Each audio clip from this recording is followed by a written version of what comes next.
Hello dear children, welcome back. I'm Dr. Jisha Joe.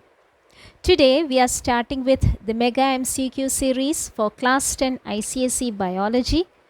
Hope these sessions will help you to boost up your confidence and score 100% marks in the biology board exams. Okay children, so let us move on with our discussion of questions from the Mega MCQ series. Moving on to the first question.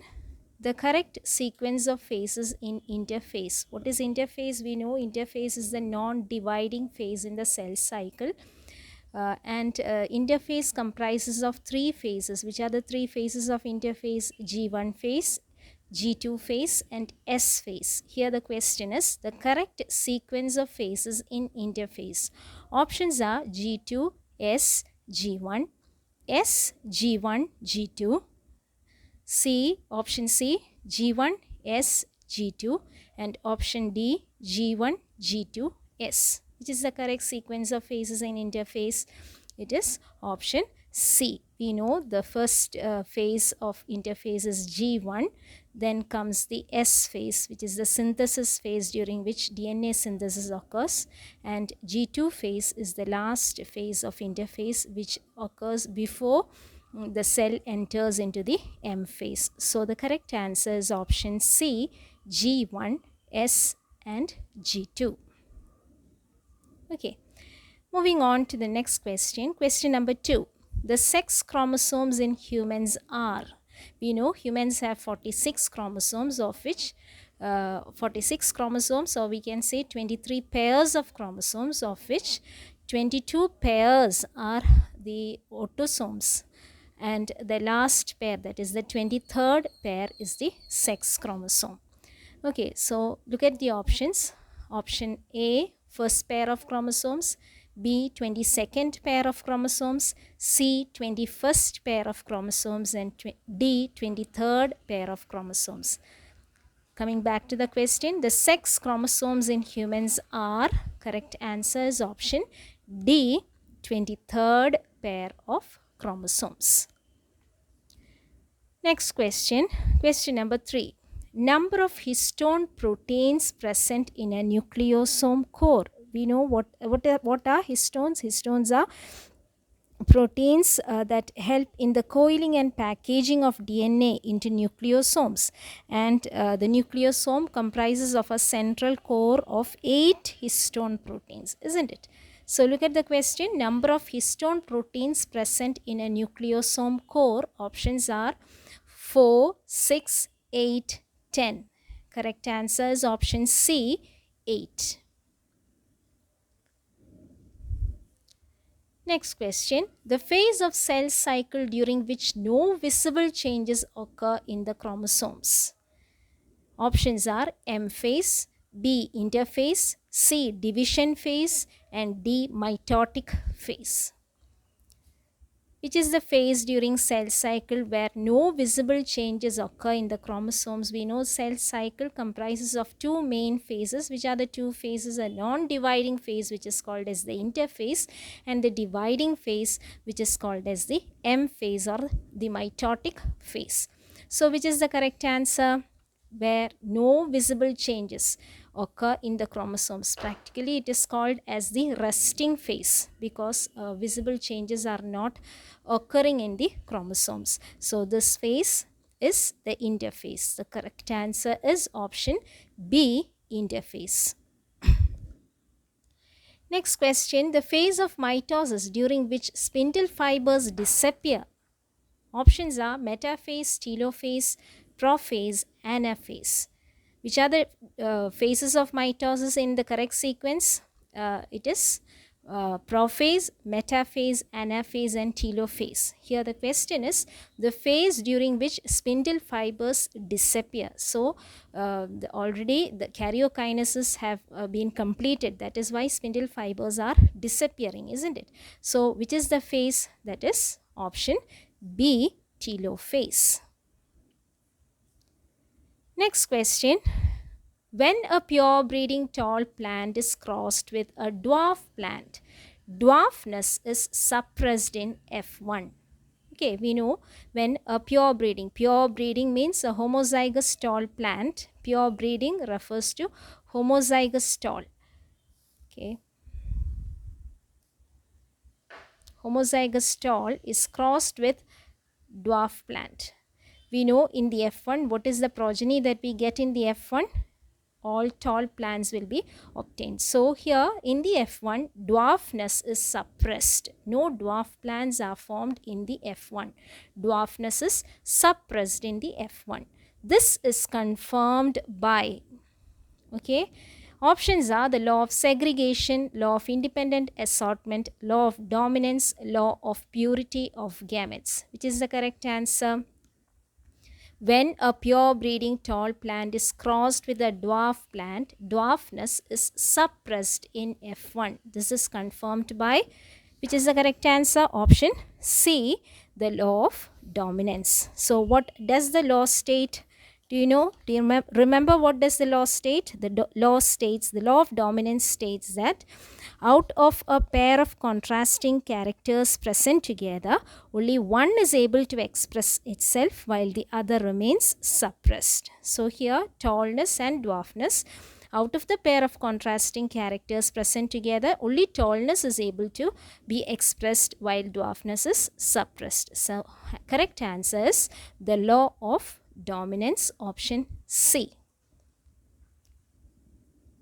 Next question, question 7. Hemophilia is due to, options are A, autosomal recessive gene, B, autosomal dominant gene, C, recessive gene located on X chromosome, D, recessive gene located on Y chromosome.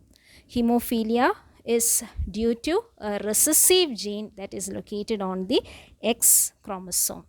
Okay, so the correct answer is option C, recessive gene located on X chromosome. Similar to hemophilia, color blindness is also due to a recessive gene that is located on the X chromosome. Okay, both are X-linked inheritance. Next question, when a woman who is a carrier for color blindness is married to a normal man, the sons will be, okay, here the question is, the woman is a carrier woman. Carrier woman has, so a normal woman, the genotype of a normal woman will be XX, isn't it? And that of a normal man will be XY. Okay, there is no doubt in that. Here in the question, the woman is a carrier woman. She is a carrier for color blindness. So in order for the woman to be a carrier for color blindness, the gene for color blindness should be present on one of the X chromosome. Okay, so that is the woman who is a carrier for color blindness. The gene, it is due to a recessive gene. Color blindness is due to a recessive gene that is located on the X chromosome. And if this gene is present on only one of the X chromosome, then the woman will be a carrier woman. So that is the genotype of a carrier woman. Okay, now what are the gametes produced by the carrier woman? Two types of gametes can be produced. What about the sperms? X and Y. So let us do it in the Punnett square so you won't get confused. These are the gametes of the female parent. We are writing there, drawing the Punnett square. Gametes of the male parent written on the other side with the genotypes and the phenotypes in the subsquare. So here you can see XXC, isn't it? XX, XCY and XY. Now look, come back to the question. What is the question? When a woman who is a carrier for color blindness is married to a normal man, the sons will be, look at the genotype of the progeny. You can see this is a carrier female, carrier daughter. This is a normal daughter. Okay, this is a colorblind sun. This is a colorblind sun. Since males have only one X chromosome, and if the gene for color blindness is present on that X chromosome, he will be colorblind. Males cannot be carriers for color blindness and or hemophilia. And this is a normal sun. So what is the answer there? The sons will be, look at the options, all colorblind, that is wrong. All normal, that is again wrong. Normal and colorblind, and carrier for color blindness. See, the sons can never be carriers for color blindness. So the correct answer is option C, colorblind and normal. Okay, the sons will be normal and colorblind. Next question, what will be the F1 generation of a pure breeding plant having yellow colored seeds is crossed with a plant having green colored seeds? Okay, what will be the F1 generation if a pure breeding plant having yellow colored seeds? So what is the genotype of yellow colored plant having yellow colored seeds? It is already mentioned, pure breeding. So as I told you, pure breeding means it will be in the homozygous condition. So if we are taking the English alphabet Y, pure breeding yellow seeded plants, the genotype will be capital Y, capital Y. It is crossed with a plant having green colored seeds, small y, because yellow is dominant over green in the case of seed color. Okay, so that is the genotype of the parents. Okay, now what are the gametes produced? All the gametes produced by the yellow colored seeds will have capital Y, and those produced by the green colored seeds will have small y. Now what is the answer? What is the fusion product? When the two gametes fuse, we get capital Y, small y. Now look at the options. Option A, all homozygotes. This is the F1 generation, isn't it? What we found out here, that is the F1 generation. So what will be the F1 generation of if a pure breeding plant having yellow colored seeds is crossed with a plant having green colored seeds? Coming to the options, all homozygous yellow, all heterozygous yellow, all homozygous green, 50% heterozygous yellow and 50% homozygous green. So what is the phenotype? This is the genotype. Capital Y, small y is the genotype. So that is heterozygous. Heterozygous. And what is the phenotype? It will be yellow, isn't it? So the correct answer is all the offsprings or all the plants produced in F1 generation will be heterozygous yellow. The correct answer is option B, all heterozygous yellow. Next question, which among the following is called the bleeder's disease? Thalassemia, sickle cell anemia, hemophilia, color blindness. So which is called as the bleeder's disease? The answer is option C, hemophilia. Next question, a cell when placed in a certain solution shrinks. The solution is said to be, okay, options are hypertonic, isotonic, neutral.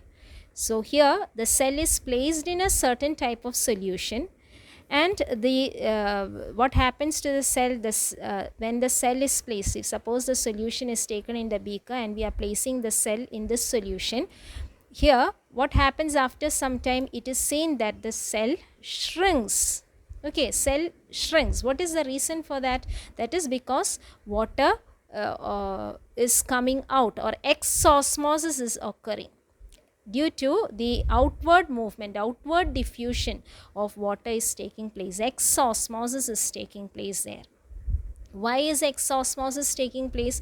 We know water moves from a region of its higher concentration to a region of its lower concentration. So the amount of water in the cell will be more than the amount of water in the solution. That is why water is moving out of the cell, isn't it? So what is that solution whose concentration is more than that of the cell sap called? It is said to be hypertonic solution. So when a cell placed in a certain solution shrinks, the solution will be hypertonic. a hypertonic solution. That is because exosmosis is taking place in the cell. Okay, outward diffusion of water is taking place from the cell. That is why the cell is shrinking. So what type of solution will it be? It will be a highly concentrated solution. That is why water is moving out of the cell. So such a solution whose concentration is more than that of the cell sap is called as a hypertonic solution. So the answer is option B, hypertonic. Next question, when a crystal of potassium permanganate is placed in a beaker containing water, it slowly dissolves and spreads in the water. The phenomenon taking place is, yes, what is that phenomenon which is happening there? When a crystal of potassium permanganate is placed or put in a beaker containing water, after a few minutes you can see that potassium permanganate will dissolve and spread throughout the water in the beaker. So what is that phenomenon? Options are imbibition, diffusion, osmosis, active transport. What is the correct answer? Have you guessed the answer? Answer is option B, diffusion. Diffusion is taking place. What is diffusion? Movement of molecules of a substance from a region of its higher concentration to a region of its lower concentration when the two regions are in direct contact. Is diffusion. Next question, due to exosmosis of water, the guard cells, options are become turgid, become flaccid, burst, become dead. So due to exosmosis, exosmosis means outward diffusion of water. So water is moving out of the guard cell. So naturally what will happen? The guard cells will become flaccid. Okay, correct answer is option B, become flaccid. When water enters into guard cell or when endosmosis take place, the guard cells become turgid. When water is lost or exosmosis take place, the guard cells become flaccid. Okay, next question, mineral ions are absorbed by the process of. Okay, what is that process of absorption of mineral ions called? By which process are mineral ions absorbed? Options are osmosis, passive transport, active transport, diffusion. What is the correct answer?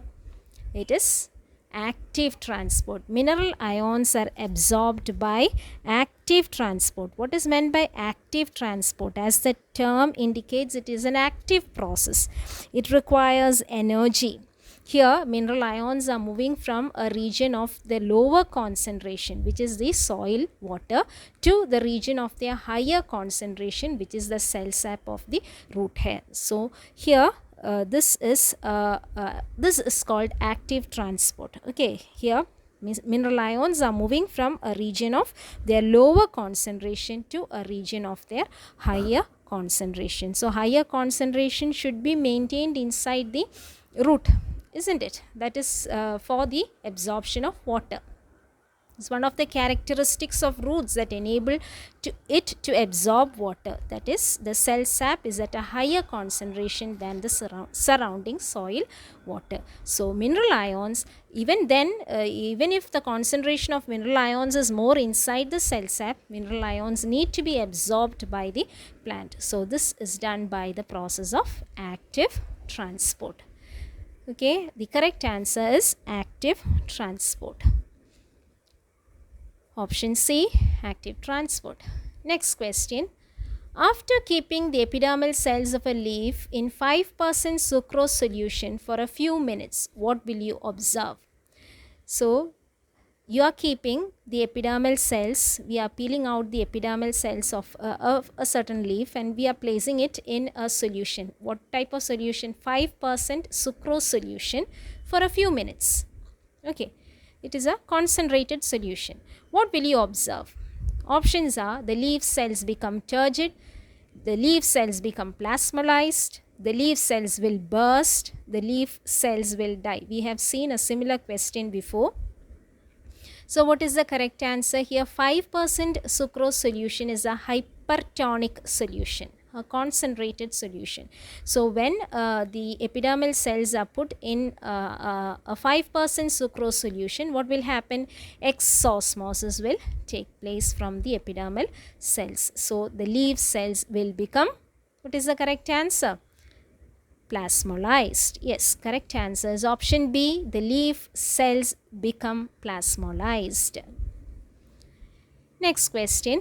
Gaseous exchange in plants occur by the process of imbibition, osmosis, diffusion, active absorption. Always remember, exchange of gases in plants occur by the process of diffusion. Okay, it is by the process of diffusion gases are exchanged in plants. Next question. More transpiration occurs from the undersurface of a dicot leaf. Okay, this is proved by attaching pieces of cobalt chloride paper on the two surfaces of a leaf. What will be your observation at the end of the experiment? That is the cobalt chloride experiment, where we attach cobalt chloride paper on both the surfaces of the experimental leaf, which is attached to the plant. After some time, what do you observe? That is the question. Okay. Options are: cobalt chloride paper on the upper surface turns blue in color. Cobalt chloride paper on the lower surface turns blue in color. Option C, cobalt chloride paper on the lower surface turns pink in color. Option D, cobalt chloride paper on the upper surface turns pink in color. So we should know what is the color of dry cobalt chloride paper. The dry cobalt chloride paper is blue in color. Okay, that you should know. So when it absorbs moisture, it turns pink. Already a hint is given in the question. More transpiration occurs from the undersurface of a dicot leaf. Okay, so now look at the options. Which is the correct answer? Cobalt chloride paper. I'll read the options once again. Cobalt chloride paper on the upper surface turns blue in color. Cobalt chloride paper on the lower surface turns blue in color. Cobalt chloride paper on the lower surface turns pink in color. Cobalt chloride paper on the upper surface turns pink in color. So what do you observe? Option C, the cobalt chloride paper placed on the lower surface turns pink in color. There is no turning of the color of cobalt chloride paper into blue. It is blue already there. Okay, so it does not turn blue. Dry cobalt chloride paper is blue in color. So here the correct answer is the cobalt chloride paper placed on the lower surface was initially it was blue in color because of the moisture. It absorbs the moisture. More amount of transpiration is occurring on the lower surface and it becomes pink faster. So option C is the correct answer. Cobalt chloride paper on the lower surface turns pink in color. So next question, desert plants tend to have thick cuticle. This is an adaptation to, options are A, reduce photosynthesis, B, protect them from predators, C, reduce transpiration, and D, protect them from the hot sun. Which is the correct answer? You know, thick cuticle is an adaptation made by plants to reduce the process of transpiration. So the correct answer is option C, reduce transpiration. Next question, the rate of transpiration decreases with. Okay, options are A, high temperature, B, high humidity, C, high wind velocity, and D, low atmospheric carbon dioxide concentration. So which is the correct answer? The rate of transpiration decreases with. Look at the first option, high temperature. High temperature, at high temperature, the rate of transpiration will increase. So option A is wrong. Next, high humidity. When the atmosphere is humid, the transpiration rate will decrease. Okay. Now option C, high wind velocity. Again, as the velocity of wind increases, the rate of transpiration will increase. And low atmospheric carbon dioxide concentration. When the atmospheric carbon dioxide concentration is high, the rate of transpiration decreases. Here At low atmospheric carbon dioxide concentration, the rate of transpiration will be more.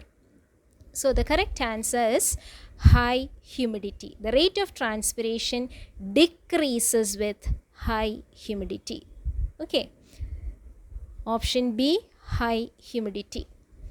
Next question, question 20. Chlorophyll is located, options are in the stroma, in the inner membrane of chloroplast, in the thylakoids, in the walls of the thylakoids. Which is the correct answer? Remember, chlorophyll is located in the walls of the thylakoids. Thylakoids are flattened sacs present inside the chloroplast, isn't it? These flattened sacs are placed one above the other to form the grana. And stroma, what is stroma? The gel-like colorless matrix inside the chloroplast is the stroma.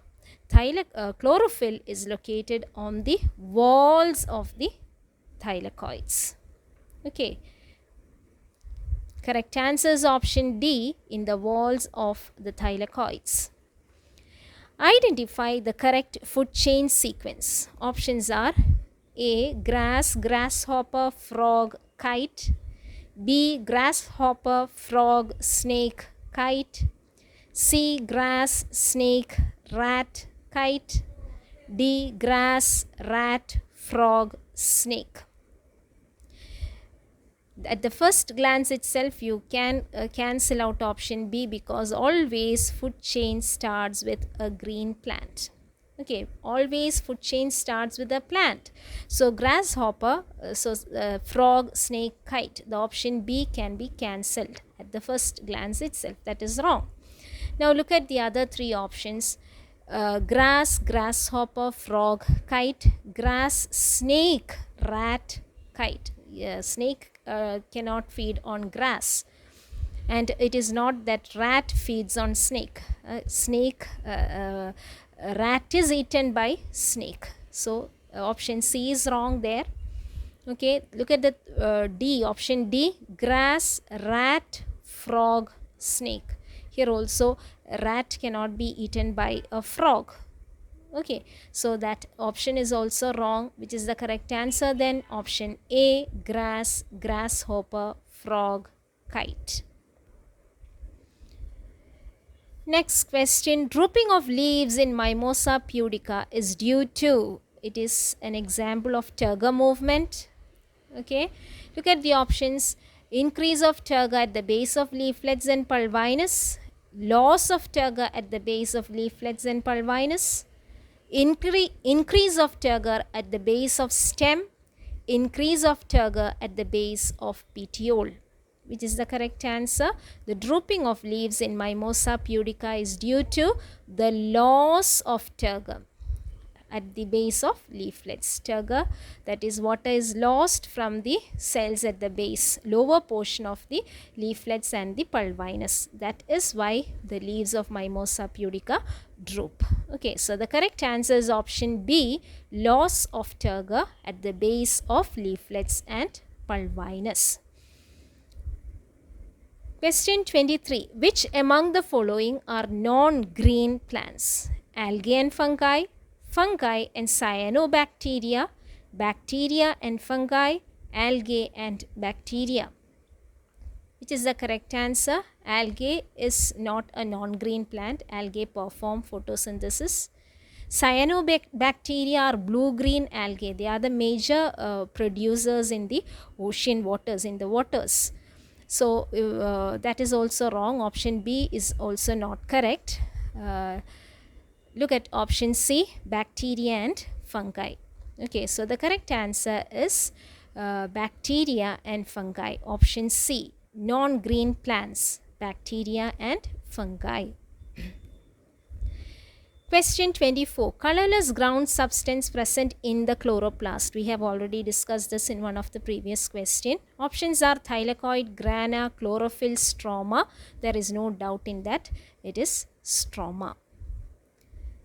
Now moving on to question number 25. Palisade cells are present between, options are upper epidermis and lower epidermis and spongy parenchyma, upper epidermis and spongy parenchyma, xylem and phloem. So before looking at the options, let us see what are these palisade cells actually, where are they present in the LS of leaf. When you study the structure of leaf, that is a dicot leaf, we know leaf has an upper epidermis and a lower epidermis. The lower epidermis have the stomata, the guard cells, you can see the bean shaped guard cells. Okay, so that is the upper epidermis,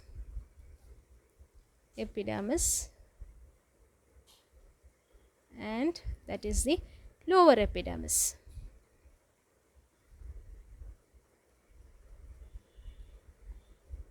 Okay, and the tissue or the cells that are seen between the upper and lower epidermis is collectively called as the mesophyll. Okay, mesophyll. So in the mesophyll you can see the vascular bundle. If that is the vascular bundle containing the xylem and phloem, that is vascular bundle. Okay, so the tissue seen between the upper and lower epidermis is called as mesophyll. In dicot leaves, this mesophyll is differentiated into two. Okay, the upper layer of cells which are columnar, see, column-like cells. Column-like cells are present just below the upper epidermis. Okay, columnar cells are present, and below that you can see cells which are loosely packed parenchyma cells with large intercellular spaces can be seen below the palisade layer. Okay, so that is. So the mesophyll in dicot leaf is differentiated into an upper layer of cell which is columnar or column-like cells and are compactly arranged. See, you cannot see any air spaces, intercellular spaces between the cells. They are compactly packed. Such cells, this layer is called as the palisade layer, palisade cells. And the lower layer of cells which are loosely packed with large intercellular spaces, these are intercellular spaces that you can see which are loosely arranged cells. This is the spongy parenchyma. Now come back to our question. Okay, the palisade cells are present between upper epidermis and lower epidermis, lower epidermis and spongy parenchyma, upper epidermis and spongy parenchyma, xylem and phloem. So which is the correct answer? Palisade, where is it present? Between the upper epidermis and spongy parenchyma. The correct answer is option C, upper epidermis and spongy parenchyma. So children, with this we come to the end of this session. If you have any doubts regarding any of the questions which we have discussed here, please ask your doubts and give your suggestions in the comment section. Stay tuned for the second part of the Mega MCQ series. Thank you.